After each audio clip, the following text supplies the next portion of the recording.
கர்த்தருடைய ஆலயம். ஆனாலும் கடைசி நாட்களில் கர்த்தருடைய ஆலயமாகிய பர்வதம் பர்வதங்களின் கொடுமுடியில் ஸ்தாபிக்கப்பட்டு மலைகளுக்கு மேலாய் உயர்த்தப்பட்டிருக்கும். எல்லா ஜாதிகளும் அதனிடத்திற்கு ஓடி வருவார்கள். திரளான ஜாதிகள் புறப்பட்டு வந்து, நாம் கர்த்தரின் பர்வதத்துக்கும் யாக்கோபின் தேவனுடைய ஆலயத்துக்கும் போவோம், வாருங்கள். அவர் தமது வழிகளை நமக்கு போதிப்பார், நாம் அவர் பாதைகளில் நடப்போம் என்பார்கள். ஏனெனில் சீயோனிலிருந்து வேதமும் எருசலேமிலிருந்து கர்த்தரின் வசனமும் வெளிப்படும். அவர் திரளான ஜனங்களுக்குள் நியாயம் தீர்த்து தூரத்திலுள்ள பலத்த ஜாதிகளை கடிந்து கொள்ளுவார். அப்பொழுது அவர்கள் தங்கள் பட்டயங்களை மண்வெட்டிகளாகவும் தங்கள் ஈட்டிகளை அரிவாள்களாகவும் அடிப்பார்கள். ஒரு ஜாதிக்கு விரோதமாய் மறு ஜாதி பட்டயம் எடுப்பதில்லை.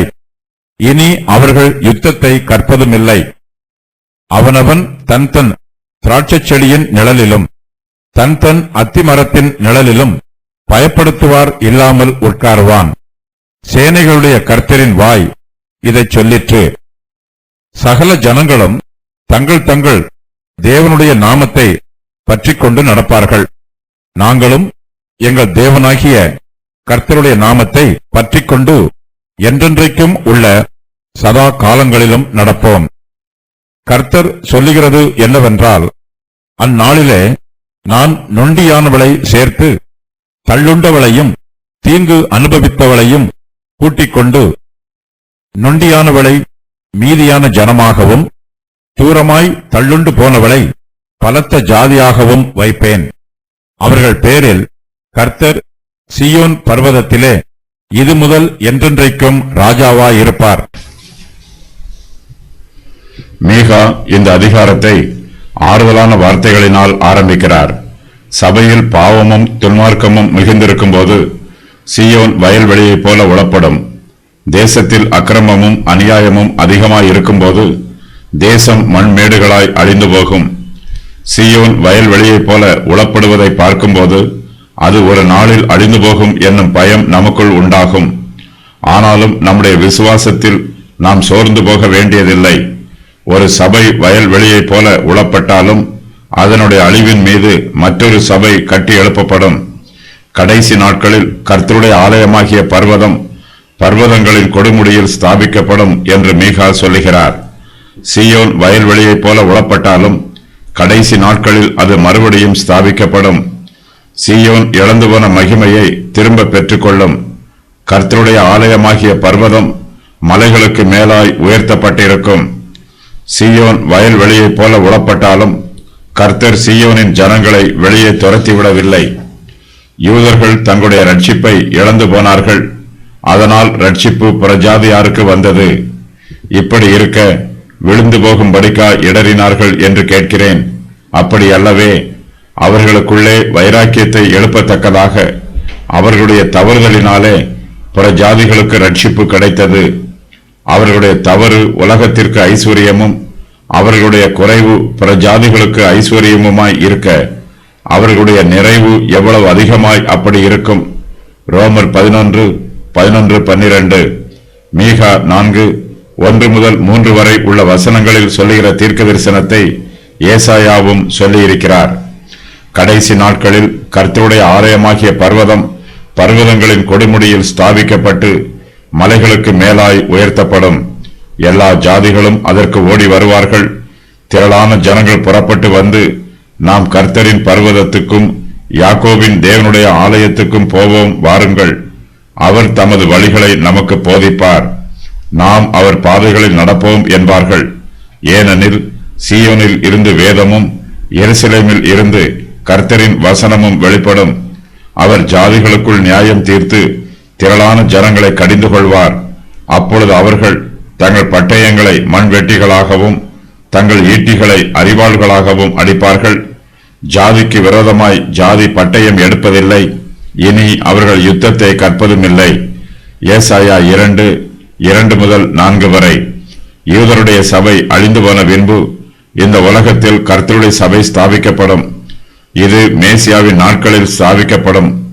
கர்த்தருடைய ஜனம் புதிய ஜாதியாக கூட்டிச் சேர்க்கப்படுவார்கள். அவர்களுக்கு ஆவிக்குரிய புதிய ஆராதனை ஒழுங்குமுறைகள் கொடுக்கப்படும். கர்த்தருடைய ஜனத்திற்கு மேன்மையான சிலாக்கியங்கள் வாக்கு பண்ணப்படும். அவர்களுக்கு புதிய ஆசீர்வாதங்கள் கிடைக்கும். புதிய ஏற்பாட்டு காலத்தில் மனுஷர் மத்தியிலே தேவனுடைய ராஜ்யம் ஸ்தாபிக்கப்படும். பழைய ஏற்பாட்டு காலத்தில் இஸ்ரவேல் ராஜ்யம் ஸ்தாபிக்கப்பட்டது போல புதிய ஏற்பாட்டு காலத்தில் கர்த்தருடைய சபை ஸ்தாபிக்கப்படும். கர்த்தருடைய ஆலயமாகிய பர்வதம் பர்வதங்களின் கொடுமுடியில் ஸ்தாபிக்கப்படும். கர்த்தர் இந்த பூமியில் தம்முடைய சபையை ஸ்தாபிப்பார். ரட்சிக்கப்படுகிறவர்கள் கர்த்தருடைய சபையில் அனுதினமும் சேர்த்துக் கொள்ளப்படுவார்கள். கர்த்தருடைய ஆலயம் உறுதியான அஸ்திபாரத்தின் மீது ஸ்தாபிக்கப்படும். அது பலமுள்ளதாக கட்டி எழுப்பப்படும். கர்த்தருடைய ஆலயமாகிய பர்வதம் பர்வதங்களின் கொடுமுடியில் ஸ்தாபிக்கப்படும். கிறிஸ்துவானவர் தாமே தம்முடைய கல்லின் மீது தம்முடைய சபையை கட்டி எழுப்புகிறார். கர்த்தருடைய ஆலயம் மலைகளுக்கு மேலாய் உயர்த்தப்பட்டிருக்கும். இது எங்கோ ஒரு மூலையில் மறைவாக இருக்காது. கர்த்தருடைய ஆலயத்தில் நடைபெறும் அற்புதங்களையும் அடையாளங்களையும் எல்லா ஜனங்களும் பிரத்யட்சமாய் காணலாம். சபையின் ஆரம்பம் சிறியதாகவும் அற்பமானதாகவும் இருந்தாலும் அதன் முடிவு பெரியதாகவும் மகிமை நிரம்பியதாகவும் இருக்கும். பிந்திய ஆலயத்தின் மகிமை முந்திய ஆலயத்தின் மகிமையை விட பெரிதாயிருக்கும். முந்தின ஆலயத்தின் மகிமையை பார்க்கிலும் இந்த பிந்தின ஆலயத்தின் மகிமை பெரிதாயிருக்கும் என்று சேனைகளின் கர்த்தர் சொல்லுகிறார். இவ்விடத்திலே சமாதானத்தை கட்டளையிடுவேன் என்று சேனைகளின் கர்த்தர் உரைக்கிறார் என்று சொல் என்றார். ஆகாய் 2:9. எழுத்துக்களினால் எழுதப்பட்டு கற்களில் பதிந்திருந்த மரணத்துக்கு ஏதுவான ஊழியத்தை செய்த மோசேயினுடைய முகத்திலே மகிமை பிரகாசம் உண்டானபடியால் இஸ்ரவேல் புத்திரர் அவன் முகத்தை நோக்கி பார்க்க கூடாதிருந்தார்களே. ஒளிந்து போகிற மகிமையை உடைய அந்த ஊழியம் அப்படிப்பட்ட மகிமை உள்ளதாயிருந்தால் ஆவிக்குரிய ஊழியம் எவ்வளவு அதிக மகிமை உள்ளதாயிருக்கும். 2 கொரிந்தியர் 3:7-8.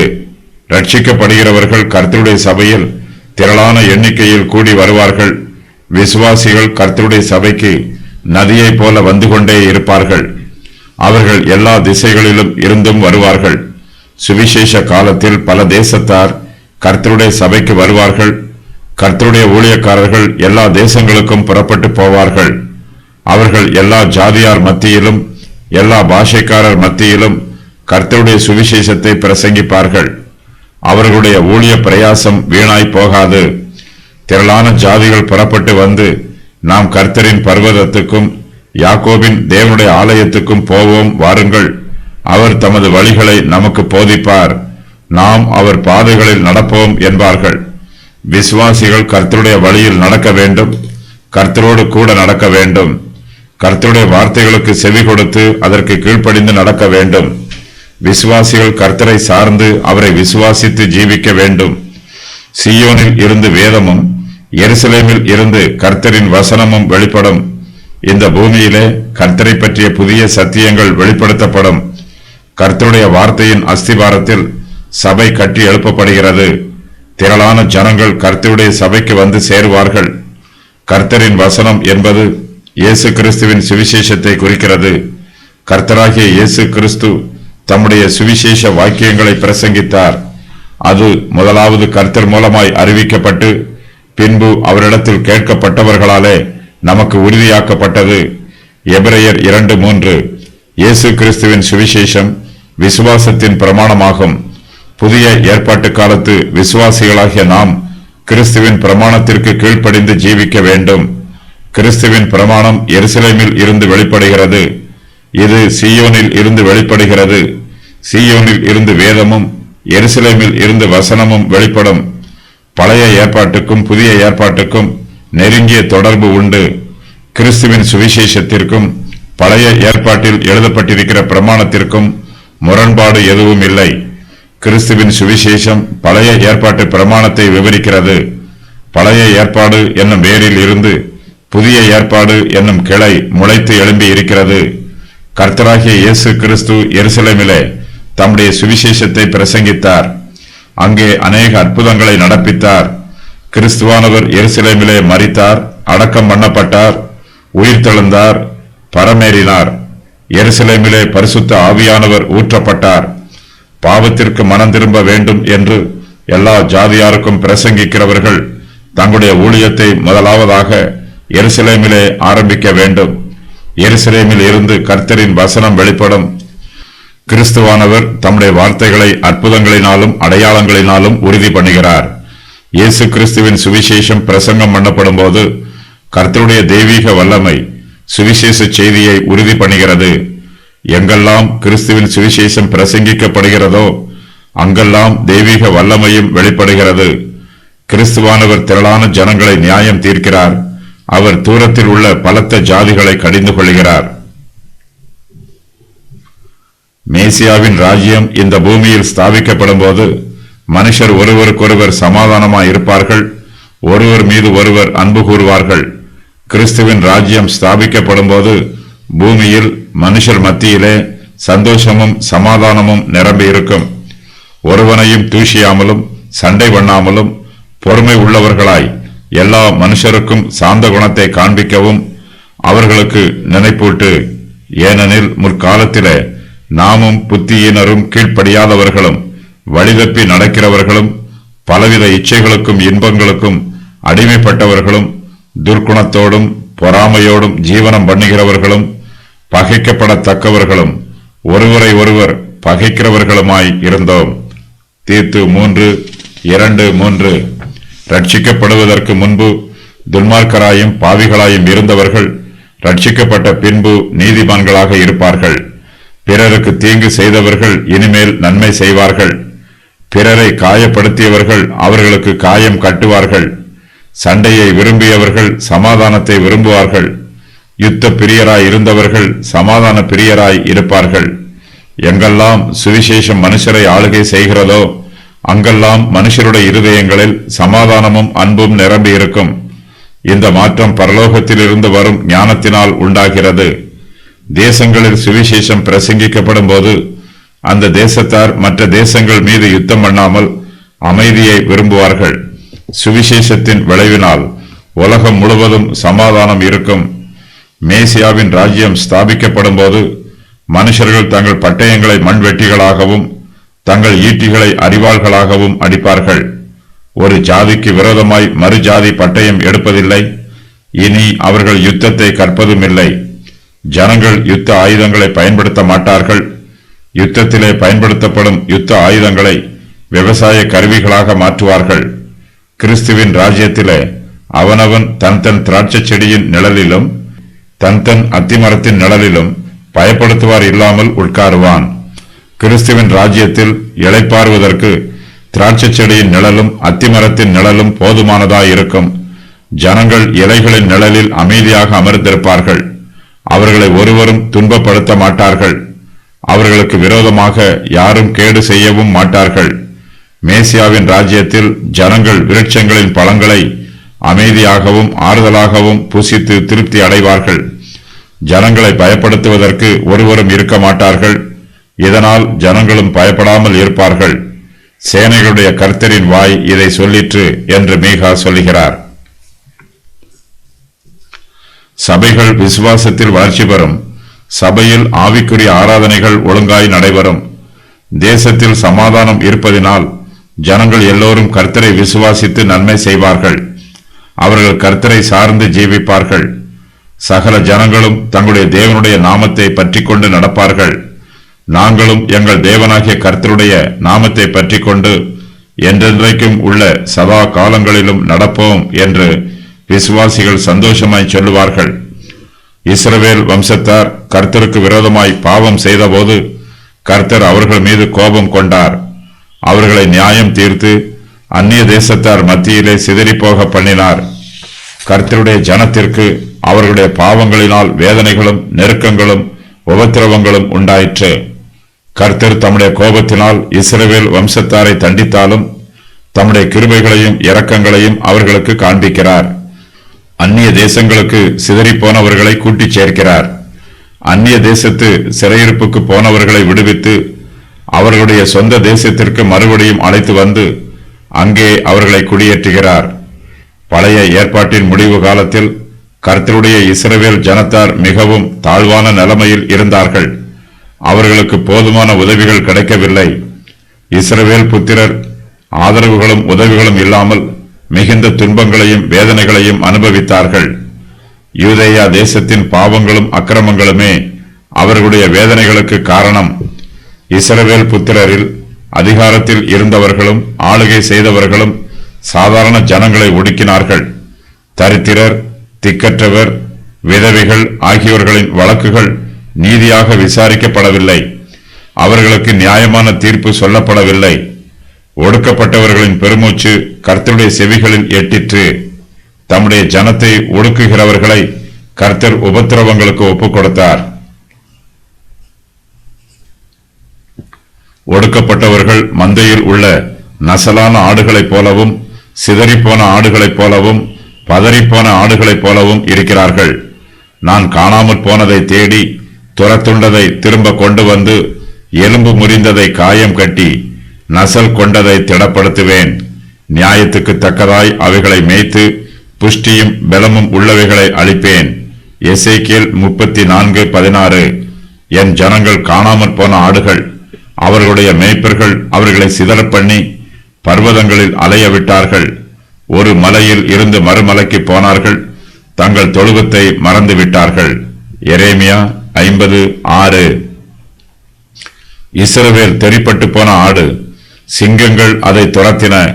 முதலில் அசீரியா ராஜா அதை பட்சித்தான். கடைசியில் பாபிலோன் ராஜாவாகிய இந்த நேபுகாத் நேச்சார் அதன் எலும்புகளை முறித்தான். எரேமியா 50:17. துயரப்படுகிறவர்கள் ஆறுதல் அடைவார்கள். அவர்களுடைய வேதனைகளெல்லாம் நீங்கி போகும்.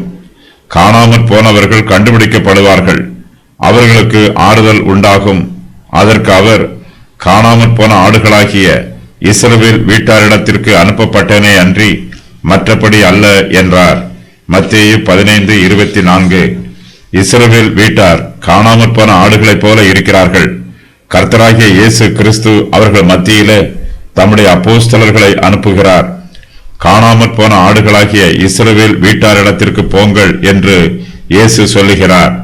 மத்தேயு 10:6. கர்த்தர் யூதர்கள் மத்தியில் இருந்து தமக்கு மீதியானவர்களை கூட்டிச் சேர்க்கிறார். கர்த்தர் சொல்லுகிறது என்னவென்றால், அந்நாளிலே நான் நொண்டியானவனை சேர்த்து தள்ளுண்டவனையும் தீங்கு அனுபவித்தவளையும் கூட்டிக் கொண்டு நொண்டியானவளை மீதியான ஜனமாகவும் தூரமாய் தள்ளுண்டு போனவளை பலத்த ஜாதியாகவும் வைப்பேன். அவர்கள் பேரில் கர்த்தர் சீயோன் பர்வதத்திலே இது முதல் என்றைக்கும் ராஜாவாய் இருப்பார் என்று சொல்லுகிறார். கர்த்தர் புறஜாதி ஜனங்களிடத்திலிருந்து பெரிய தேசத்தை எழுப்புவார். சுவிசேஷ சபை பலத்த ஜாதியாய் இருக்கும். அது பெரிய தேசமாய் இருக்கும். கர்த்தருடைய சபையை பாதாளத்தின் வாசல்கள் மேற்கொள்வதில்லை. கிறிஸ்துவானவரே தம்முடைய ராஜ்யத்திற்கு என்றென்றைக்கும் ராஜாவாய் இருப்பார். கர்த்தர் பர்வதங்களில் வாசம் பண்ணுகிறவர்.